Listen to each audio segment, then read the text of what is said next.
এবার শীতকে সঙ্গে করে তীব্র গতিতে এগিয়ে আসছে ভারী বৃষ্টি। গত কয়েকদিন ধরে পরিষ্কার আকাশ থাকলেও এবার কিন্তু হাড়কাঁপানো শীত পড়তে চলেছে বাংলার বুকে। কিন্তু ঠিক কোন এলাকায় হাড়কাঁপানো শীত পড়বে এবং কোন দিকেই বা আবহাওয়ার পরিবর্তন ঘটবে তা নিয়ে এই ভিডিওতে আপনাদেরকে বিস্তারিতভাবে জানিয়ে দেব। আপনি ভিডিওটি অবশ্যই শেষ পর্যন্ত দেখবেন। ভিডিওটি ভালো লাগলে একটি লাইক করবেন, আর এইরকমই লেটেস্ট ও হেল্পফুল ভিডিওগুলি সবার প্রথম দেখার জন্য আমাদের চ্যানেলটিকে সাবস্ক্রাইব করে পাশের বেল আইকনটি বাজিয়ে দেবেন। চলুন এক নজরে দেখে নেওয়া যাক। দেখতে দেখতে জানুয়ারির অর্ধেক শেষ হয়ে গিয়েছে, তবে পারদের ওঠানামা এখনও অব্যাহত। মাসের শুরুতে যেমন জাঁকিয়ে ঠান্ডা পড়েছিল, ফের সেই আমেজ অনুভূত হবে কিনা তা নিয়ে সন্দেহ অনেকের। এই আবহে হাওয়া অফিস জানিয়েছে আজ থেকে আগামী 23শে জানুয়ারি অবধি কলকাতা সহ দক্ষিণবঙ্গের কোনো জেলাতেই বৃষ্টিপাতের সম্ভাবনা নেই। প্রত্যেকটি জেলায় শুষ্ক আবহাওয়া থাকবে। দক্ষিণবঙ্গের পাশাপাশি আগামী 23শে জানুয়ারি অবধি উত্তরবঙ্গের কোনো জেলাতেও বৃষ্টিপাতের পূর্বাভাস নেই। উত্তরের প্রত্যেকটি জেলাও শুষ্ক থাকবে আবহাওয়া।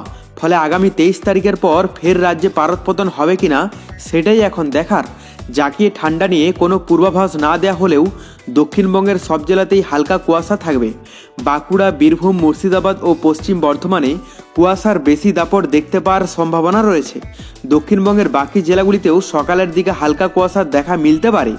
অন্যদিকে উত্তরের 5টি জেলাতেও ঘন কুয়াশার সতর্কতা জারি করা হয়েছে।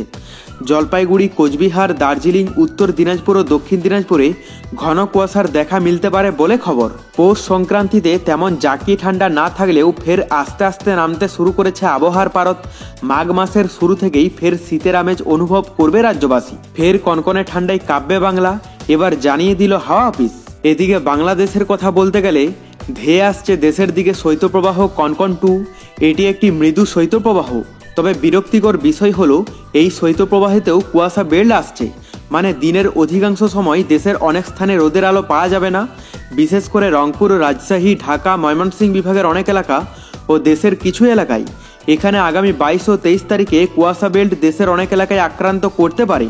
তবে পরবর্তীতে কোন এলাকাগুলিতে শীতের দাপট বাড়তে পারে জানতে হলে আমাদের চ্যানেলটিকে সাবস্ক্রাইব করে রাখতে ভুলবেন না। আর ভিডিওটি প্রচুর পরিমাণে আপনার ফ্রেন্ডসদেরকে শেয়ার করে তাদেরকেও দেখার সুযোগ করে দেবেন। Bye bye guys.